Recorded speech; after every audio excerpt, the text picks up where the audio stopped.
We come before thee, precious Holy Father. We join our hearts with the hearts of all men that do call the name of the Lord. And we say thank you. In spite of all the difficulties we've been through as a people, as a result of the fall of man, you've never forsaken us. Lord, we are here this evening to have fellowship with you, to encounter your spirit, and to feel your presence. Lord, I pray in the name of Jesus for the few gathered here in this broadcast because of the COVID-19 ban on social gathering, and the millions and billions all over the world who may be led by your spirit to watch this broadcast. Let their lives never be the same again. Let them encounter power, true power. Those who are weak be strengthened, oh God. Those who are down be lifted. Those the enemy has overridden, let them receive recovery. In the name of our Lord Jesus Christ. Hide this earthen vessel behind the cross and let Jesus be exalted. You said if you be lifted, you will draw all men unto yourself. You said, have we not known and have we not heard that the everlasting God, the Lord, the creator of the ends of the earth, fainted not, neither is weary. For there is no searching of your understanding. For you give a power to the faint, and to them that has no might you increase their strength. Even the youth shall faint and be weary, and the young men shall utterly fall. But they that wait upon the Lord shall renew their strength, and they shall mount up with wings as eagle. They shall run and not be weary. They shall walk and not faint.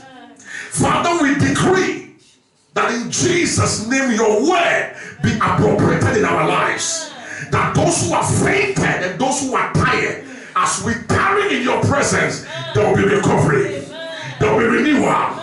You will cause them to revive. You will send revival across the continents of the world, using this medium to touch lives all over the globe in the name of Jesus. And now we decree by the blood of the eternal covenant, the blood of the Son of God that was spilled on the hill of Golgotha, the blood of Jesus, the blood, the redemptive blood, the blood that overcame Satan, the blood that was poured for the redemption of man. We come by that blood and we decree that every activity of the devil, every supernatural entity that will find a way to sabotage this meeting is cursed. We place divine injunction on the activities of demons and of darkness. We decree that none that come here and none that hear this broadcast shall ever remain the same. If they are tied up by the enemy, they shall be loose. If they are sick, they shall be healed. Those that watch on their sick beds, I decree instant recovery. I command miracles to break forth. Satan, you have no portion in the midst of God's people. We decree that the will of God, only the counsel of God shall prevail. Thank you, Holy Spirit. Do as you please. You are the author of the word. Teach us. Teach us. Give us revelation that will revolutionize our lives. Give us insight, foresight. Give us supernatural sight, even as we go into the word of God. Uncover the mysteries of the word. Let us understand beyond the natural, that we may live by the principles we learned tonight and see our future better than our past. You are welcome, Holy Spirit. Have your way. Control the atmosphere. Dominate the atmosphere. Let only the will of God prevail. Thank you, Jesus, for answered prayer. In Jesus' name, amen. Bless you. May be seated. To all our audience watching, once again, we are back to continue studying God's Word. I believe tonight will be an exceptional night. The Lord will touch you in a very unique way. For some few weeks, we've been looking at the subject, the effect of prayerlessness. If you don't pray, what happens? We've said a lot about it. If this is the first time you are viewing this broadcast, I encourage you to go in search of the previous messages. It will bless you and you will be edified and encouraged. But we cannot go back to the points of last week. If you go on YouTube, you will find all the messages. If you type Bishop Richie Dramina, you will get all the messages there. And I recommend it strongly because the Lord is doing something new. Amen. Tonight we want to start off by looking at St. Luke chapter number 18, verse number 1. Luke 18 and verse 1. And he spake a parable unto them to this end, that men ought always to pray. Men, human beings, and more importantly, the believers must. He said, the ought. It's not something you can do without. You can't do without. And when you understand what it means to pray and the effect of prayer, you will understand why the Bible says we ought to pray always to pray and not faint. The word faint means to give up, to be tired. There should not be a time in your life where you become tired of prayer because of the effect of prayer. What happens when we pray? Let me establish this fact. Prayer protects and preserves destiny. I hear people say God will change your destiny. God cannot change your destiny. Destiny is the reason for your being. You were born to fulfill destiny. But demons and evil spirits can alter your destiny. So, when people say God will change your destiny, I think the idea is that God will ensure that your destiny is fulfilled. Because your destiny was pre-established. Before you were born, your destiny was in existence. The purpose for which you were born is your destiny. Prayer protects that destiny. Because anybody who comes into this world with great destiny will attract great attack. Any man or woman, set from scripture to our time, anybody that is born with great destiny doesn't go through the normal life. A lot happens to such people. If you are born with great destiny, and to the mothers and fathers watching, if any of your kids show signs of greatness, I encourage you to start covering that child with prayer. Because Satan doesn't like such at all. Especially those who are born to help humanity to know Christ. The devil finds a way to really shake them and possibly eliminate them. But I pray for your children. None of them shall die. Amen. I pray for your family. Anybody with a star in the family, born to accomplish greatness, cannot be eliminated. Amen. I comfort them with the blood of Jesus. They will survive all the attacks, all the onslaughts of the enemy, they will survive. But the key here is that you need to protect them, preserve them with prayer. When Jesus was born in Bethlehem, Bible says 3 wise men travel from the east to go see the baby because God has revealed his star to them from the east. They mistakenly went to the house of Herod the king and said they were looking for the king born, the baby king. And when Herod heard that there was a king born, scripture says he called the magicians to investigate and find out whether it is true. And they checked the records and said, it is so. It has been prophesied that a king shall be born who will save the world. When Herod heard that a king shall be born, he dispatched soldiers to go and kill every child to make sure that that child of destiny do not survive. Had it not been that the Lord preceded Herod and asked Joseph to take the child and send him to Egypt, they would have stopped the destiny of Christ. So you need to understand that your destiny must be protected. There are evil forces working around the clock to make sure that you don't become what you were born to be. My mother of blessed memory used to tell me that when she took seed of me, all hell broke loose in the family. My father was putting pressure on her. And I'm not blaming my dad here. He didn't even know what was happening. My father put pressure on my mother to abort the pregnancy. And she said for several times they went to the clinic, but any time they go, something happened and she has to come back home.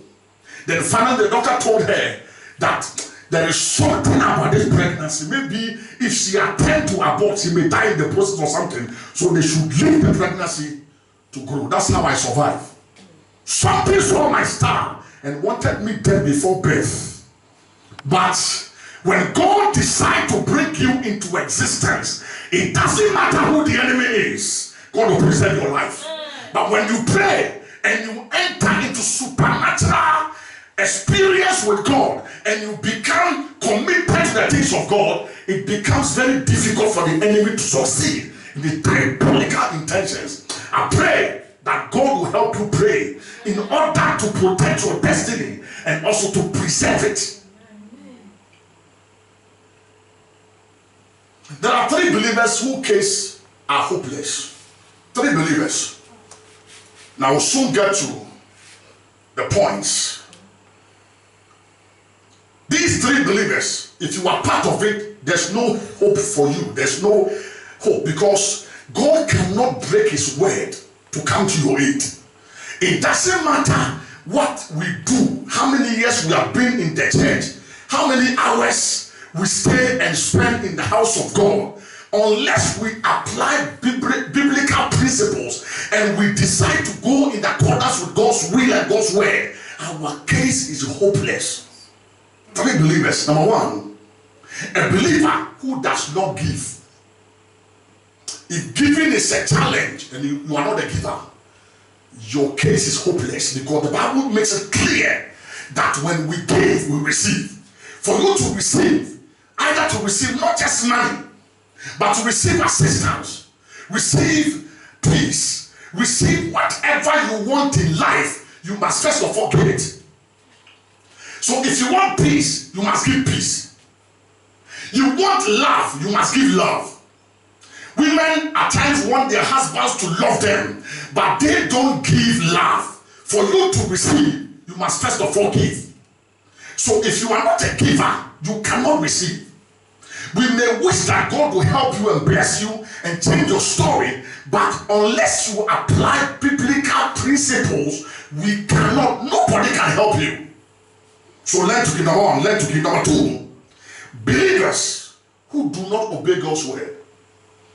If you decide you will stay in the church and do as you please and will not obey God's word, there is nothing anybody can do for you, because God cannot violate his word to come to your rescue. Learn to be obedient to God's word.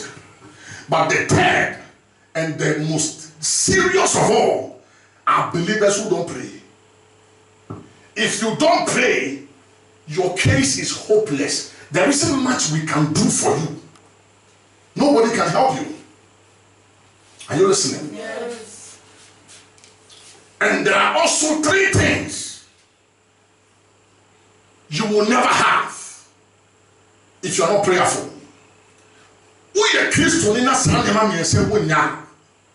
There are some 3 things you will never have. Number 1, you will never have pleasure. Because as soon as you become born again, the devil marks you out. And Satan is going to attack you on a daily basis. The only way to overcome the attacks of the enemy and have pleasure in life is for you to engage him in warfare and win. So to have pleasure, you need to pray. Number 2, possession. You cannot have possession without prayer. Satan is a thief. The devil is a thief. Whatever you build, he will come and steal unless you protect it with prayer. So to have pleasure, you must pray. To have possession, you must pray.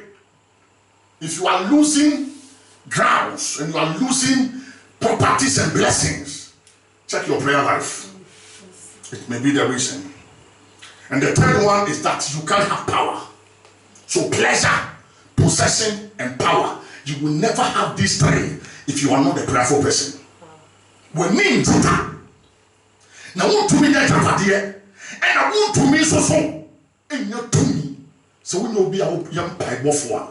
That is the reason why Satan on daily basis will do everything to frustrate you when you attempt to pray. I've seen him do it all the time. You know, I spent some hours to pray yesterday, and the whole of last night I was in prayer. And I got up this morning with a strong desire to spend time with God in prayer. Then suddenly, some kind of weakness, some kind of fatigue. It's like I was so tired. It's like I was feeling feverish, something. And I knew the enemy was at my door. I said, Satan, for you even attempting to stop my prayer today, we will have to go beyond the normal level. So Satan will do everything to make sure you don't pray. Because your pleasure, when it's here, if Satan do not give way, you will never be happy in life. Some are married, but the marriage is like imprisonment. Some are doing business, but at times, even getting up to go to the business center is a burden because they know that they are just going to sit there and come back home with nothing. It stops tonight. Amen. As a man of God, I speak over your business. Anything you touch by the grace of God shall see success and progress. You will not do anything and it fails. It will not backfire. Nothing you do will backfire. From today, your hands are blessed. I command prosperity over your hands. I command prosperity over your business. I speak prosperity over everything you do in the name of Jesus. Say amen. Amen. So pleasure, possession, and power. I said last Sunday when we began our church, the normal prayer time for every member was 3 hours, and people were praying like crazy. Doors were opening. You could see doors opening everywhere. We didn't struggle for doors to open. Most of the struggles of today is all because you have vacated your post as a prayerful person. And I'm calling you back. If you can shut your mouth from talking to man and shut your door from man's interference and spend time with God, nothing will remain the same again. I prophesy, a new person comes into your heart. Let there be a revival in your spirit. May you begin to pray like mad. When you start praying, God starts working. So I challenge you, to have pleasure, you must pray. To have possession, you must pray. And to have power, you must pray. Most of us were born into a family already sold out to the devil. The demon that operates in Africa is a demon of black magic, where they are always hunting for blood. When you go to North America and Europe, it's a different thing altogether. I've been there a few times by the grace of God. I mean, their attack is different. But when you come here, one person stays in the family, hijack everybody's destiny, and nobody can see progress. Sisters who are supposed to marry are single. You do any business, the same business that his or her daughter is doing, and it's blessed. You try the same thing, it will blow in your face. But I decree that all such entities be arrested by the blood of Jesus. May the Holy Ghost fire come into your family. May it burn every chaff, consume every every satanic activity in there, in the name of Jesus Christ. You shall not die but live. You shall fulfill destiny. The key is to pray. So possessing, pleasure, and power all comes as a result of prayer. God's promises are appropriated through prayer. We appropriate God's promises through prayer. When God gives you a promise, it is not a guarantee. This is why many have received prophecies in the church. It is so bad that today people don't even respect prophecy anymore. Bible said, despise not prophesying. But we have received too many prophecies that didn't come to pass, and we are discouraged. But I'm telling you, the only reason why the prophecy didn't come to pass, if it was of the Lord, was because you failed to play your part. It doesn't mean go and sit down and wait. When prophecy comes, it means go and battle it out. Go and enforce it. Go and make sure that the will of God be done. He said, when you pray, say, Our Father, which art in heaven, hallowed be thy name, thy kingdom come. Thy will be done on earth as it is in heaven. Give us this day our daily bread, and forgive our trespass, our debts, as we forgive our debtors. He said, lead us not into temptation. Deliver us from evil. Thy will be done. God's will be done. Thy will be done on earth as it is in heaven. So when we pray, we enforce the will of God. It's God's will for you to marry 2013. But that year passed you by because you failed to enforce it. Some churches are not growing. 30 years, 30 members. Because the leadership have forgotten the key to progress. And if we want to see the hand of God, and for God to move and do great things in the midst of us, we must return to the place of prayer. I'm calling you to return to prayer. God's promises can come to pass only when we pray. God told Elijah, go and show yourself to Ahab, for I am about to bring rain. They had a contest on Mount Carmel. Elijah told Ahab, get thee out, eat and drink, for I hear a sound of abundance of rain. But when Ahab left the scene, Bible says Elijah went up the Mount Carmel and he knelt down and prayed possibly 7 hours. Elijah, the father of the prophets, for God to bring to pass what he said. But today we hear prophecy and go to sleep.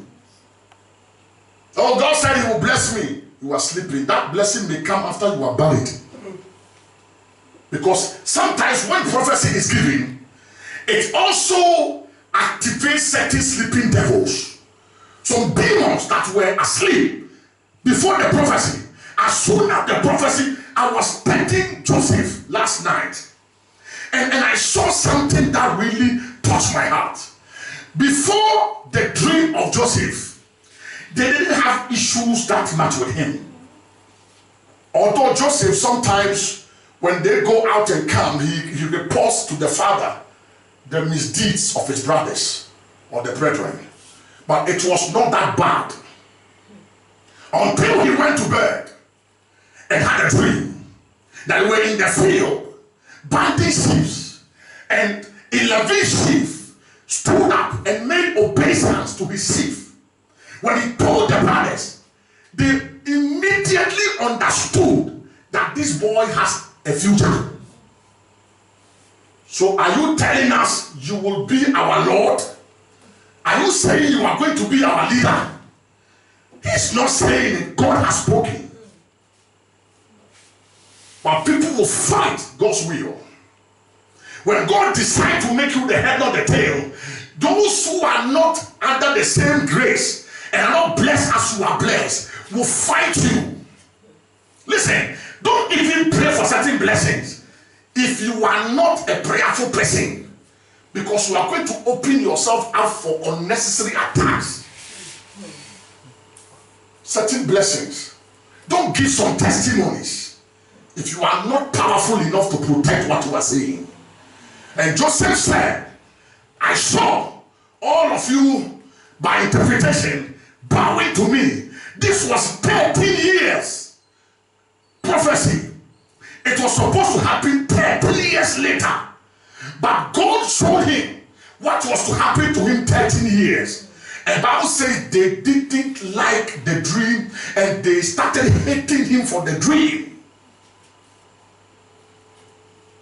He went to bed again. This time he saw 11 stars, the sun and the moon, bowing to him. He told the family at dinner. No, he was amateur. He didn't understand what it means to deliver such an information. And he knocked the taste out of their mouth when he told them that he had a dream, and in his dream 11 stars, and there were 11 on the table. Brothers were 11. Said the star and the moon. Who is the sun? I'm sorry. Who is the sun? Papa Jacob. Who is the moon? Mama Leah.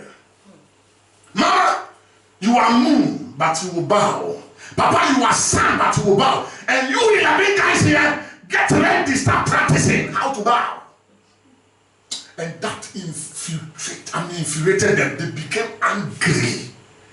And the Bible says Jacob even rebuked him and said, stop what you are saying. Are you saying all of us will come and bow down to you? Don't say that. Shut up. And the brothers bottled their anger and they left. Left Hebron and went to Shechem. But the Holy Spirit prompted Jacob and said, send Joseph. Jacob wasn't sensitive, but thank God all things went together for good.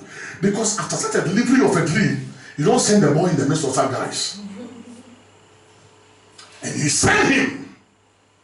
And Jacob didn't know what was to happen to the boy. He innocently sent him and he also innocently went. And when they saw him coming from afar, after traveling from Hebron to Shechem, and he couldn't find them in Shechem and went ahead to Dothan, 68 miles, to go look for his brothers. Bible said they saw him from afar and they whispered to each other and said, there cometh the dreamer. Today we shall deal with him.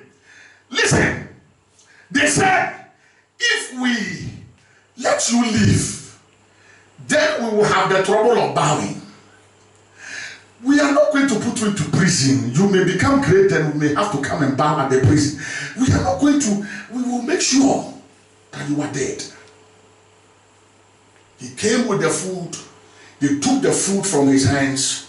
And scripture says, they lifted him and why did they pull a knife? They were going to kill him on the spot. And Reuben intercepted and said, don't share our brother's blood. Put him in a pit. Now, those pits, they normally have reptiles, scorpions and snakes. At times it is full with water. So when they drop you very deep, if there's water, you'll be drowned. If there's a snake, it will bite you. Scorpion, anything can happen. But miraculously, the very pit they put Joseph in, the Bible said the pit was empty. An angel of God went that night, cleared the pit, because he knew God declares the end from the beginning. God is never surprised or shocked. God knew what was going to happen. So he made the angel go ahead of them and cleared the pit. So I said the pit they put him into was empty. That is your portion. They may put you in a pit, but it shall be an empty pit. They may put you in some mess, but what they are expecting to happen to you, God will avert it. And they put him in a pit. And Reuben intentionally went away, thinking when they lose no concentration, he will come and pull him off and send him home to the father and say, don't send him again. His life is in danger. Before Reuben came, Simeon and Levi and the rest of them, they were so unnecessary. What is this guy doing in the pit? Let's finish him off. Let's start throwing stones inside. He will just die. Then suddenly the Ishmaelites were passing by, and Judah, the Holy Ghost prompted Judah. My God. And Judah said, listen, what shall we profit from killing him? Let's sell him to these Ishmaelite traders, these Midianites. Let them take him away. You know, these people, they are ruthless. They will kill him. But he will die anyway, but he will not die by our hands. And we shall make some few bucks, some few money out of it. And I was thinking about Joseph and Jesus, how Jesus was betrayed, you know, by Judas Iscariot. Joseph was betrayed by his brothers. They sold Joseph for 20 pieces, and they sold Jesus for 30 pieces. And he was loved by the Father. Christ was loved by his Father in heaven, and Joseph was loved by his father Jacob. My God. And I was looking at it, and I said, my God, destiny being repeated. They took him to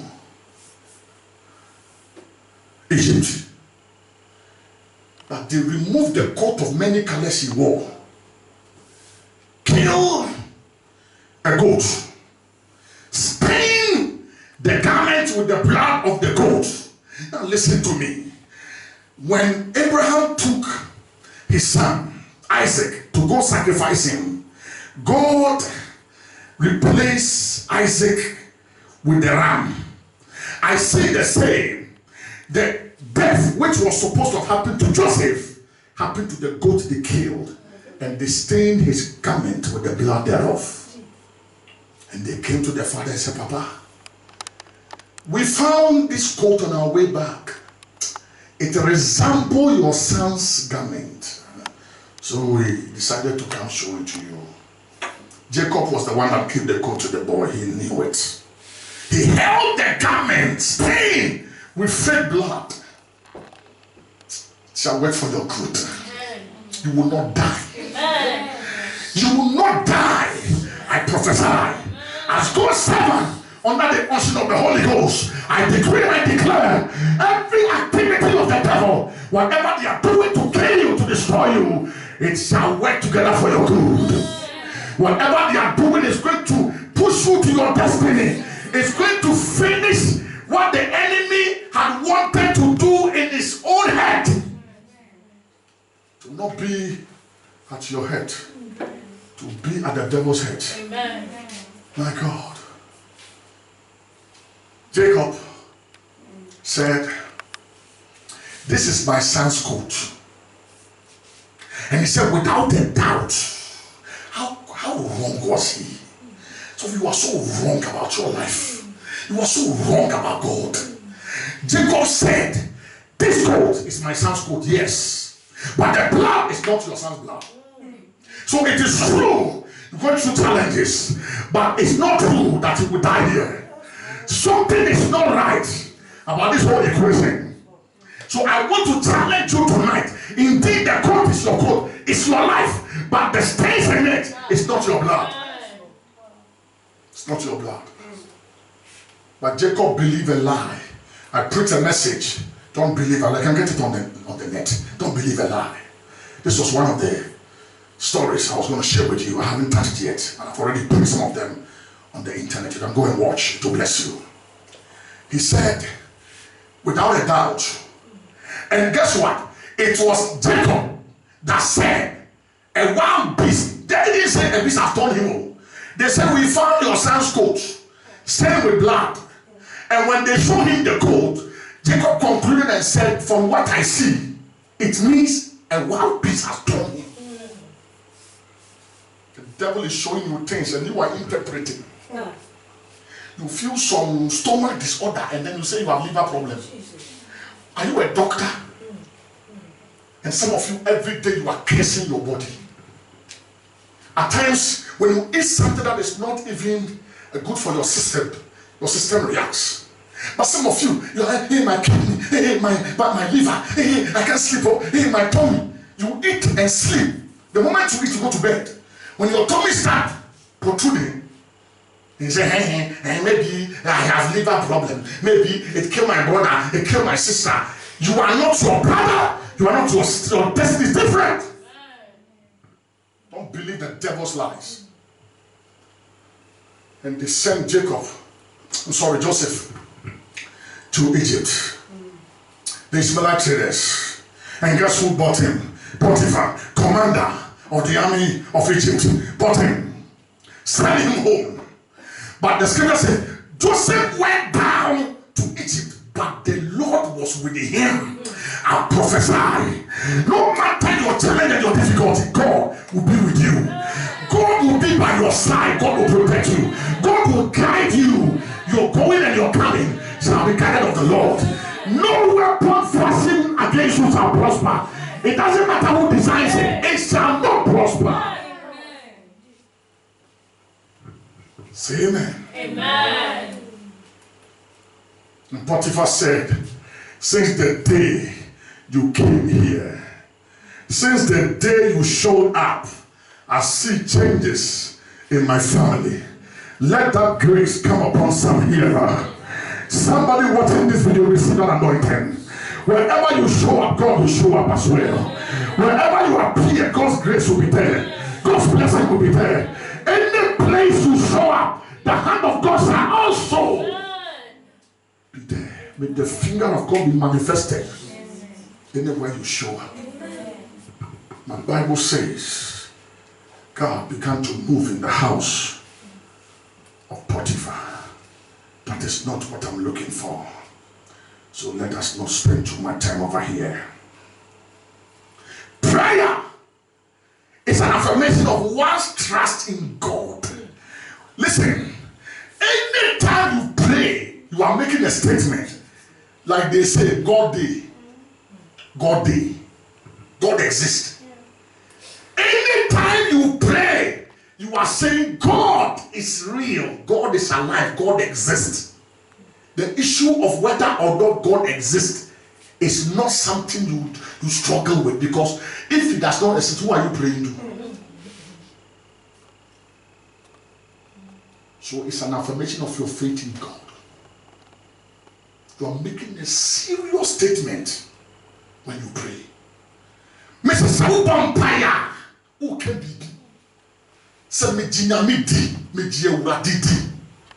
When you pray, you are making a statement that I believe in God. I believe he exists. I believe he's my helper. He's my healer. He's the only one who can deliver me. When you pray, you are making a statement that God, I trust you.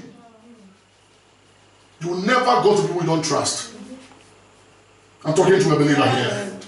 You will never go to a person you don't trust. Anytime you go to someone, you are making a statement, I trust you.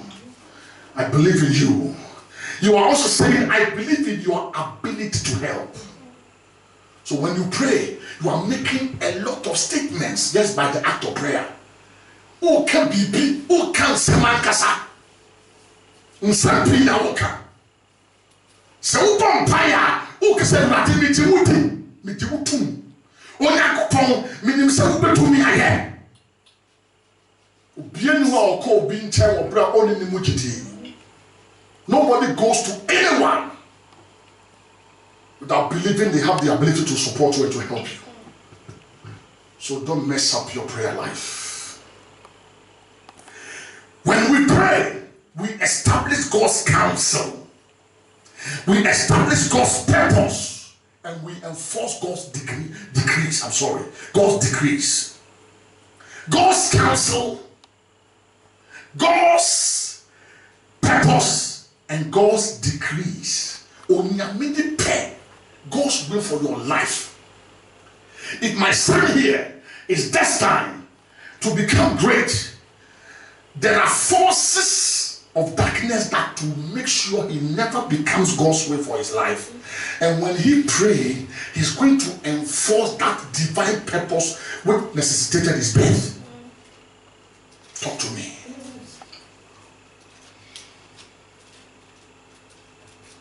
Salvation does not guarantee automatic victory over Satan, sin, and the world. Let me explain. Don't think because you are born again, you will have victory over Satan, over sin, and over the world. You will not. Salvation deals with the Savior. I said salvation has to do with a Savior, somebody saving you. Victory has to deal with an enemy. Are you with me? Yeah. You are dealing with an enemy. How do you get victory in a fight? And to fight, there must be an opponent. So your salvation has nothing to do with your victory in life. We say we quite here, and then we couldn't do anything here. So don't think you are sitting in the church and say you are born again, you are a believer, and as a result of that, every demon should go to sleep. Jesus saved you, but to have victory, you must save yourself. You must engage in prayer to save your life. Can I have an amen? Amen. In conclusion, let me give you some of the points about prayerlessness, because we're talking about the effect of it. A prayerless man thinks, desires, plans, asks. He then asks God to bless what he has done. A prayerless man will think, he will plan, he will act, and after he's done all these things, he says, God, come and help me.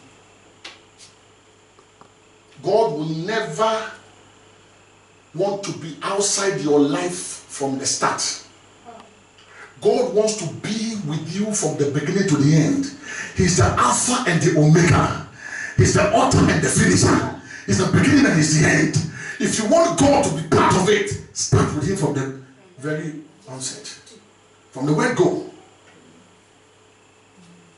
Don't do your stuff. Well, be on your Bible for no. Or any name in the they see a lady, date the girl. At times they even make her pregnant. Then they carry the pregnant woman to the altar and say, Lord, bless us. You are in for trouble. The devil loves prayerless believers. If you are not a prayerful person, Satan loves you. I mean, he's always praising you for being prayerless in the church. We will be our own pie and our pen pie. We are down for. Because the devil always wants a free atmosphere to operate. He wants a free hand to operate. So when we don't pray, we give him the room to operate. And he's happy with us when we allow him to operate without any backlash. The devil loves prayerless believers. They do more to expand his kingdom and his glory than unbelievers. I'm telling you, unbelievers don't spoil churches. It is the carnal believers that spoil churches. You're fighting, you're offended. The least thing you're offended, they won't sing again, they will not pray again, they will not lead the church again, they will not give their offering again, they will not pay their tithe. Every time there is an issue, you see carnal believers misbehaving, and they can hijack a whole church.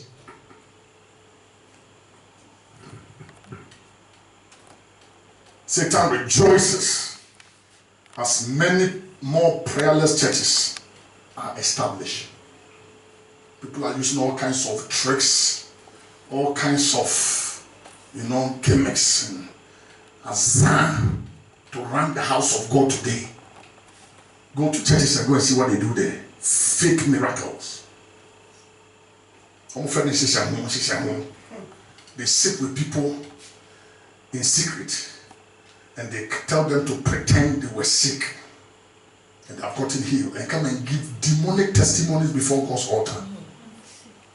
Because the glory has departed from the churches. I'm calling you, man of God. I'm calling all the churches. Let's go back to the beginning. When we started, and there was no desire in us except to see the glory of God. That is my passion. I'm not living for cars. I'm not living for properties and for whatever.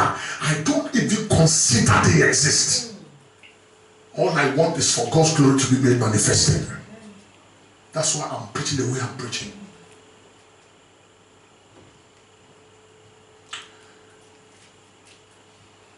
Let me run it all up at this moment. My time is up. Beloved, the key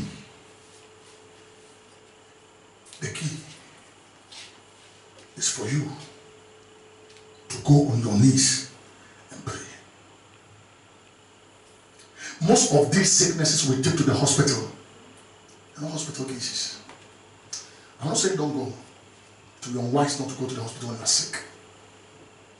But let the doctors take care of that, the medical aspect. And you shut yourself in your bedroom and for 3 hours talk to God about the problem and see what happens. Don't parade yourself before men. Young lady, you are too nice to look so helpless before boys. Let them play you around. Take your singleness to God in your closet. Spend 3 hours or even 1 hour a day for 3 months and see what happens. Nothing remains the same when we pray. That's why demons have encroached on the churches and we don't pray. When you talk about prayer today, even those who were gurus, who were strong, when we began, they were very committed to prayer. People could pray hours on ending. Now, see them coming to church, looking like Texas Rangers. They come in some boots and some belt. When we go to church, it's all about appearing nice before men. Sisters overdress. Now there's COVID-19. Let's see those who do makeup to church. Yeah, everybody has to wear a nose mask. Let's see those who are going to paint their faces. I'm not against painting. Please don't get me wrong. Before you start bashing me, let me explain what I'm trying to say.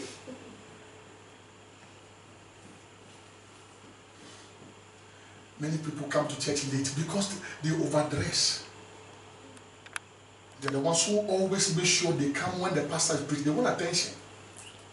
They are wearing some shoes like scaffolding and they are hanging in the air, dangling. At times I watch some people in our church, some of the sisters, I even pray for them because when I see them on those high heels, my heart begins to beat. Because there's nothing about God in our hearts. It's all about appearing before people, looking nice, makeup, hairstyle. So women has now been completely put off from the church. Because everybody wants money to go and buy coffee. They are all looking for money to go and pay for our salvation, so to speak.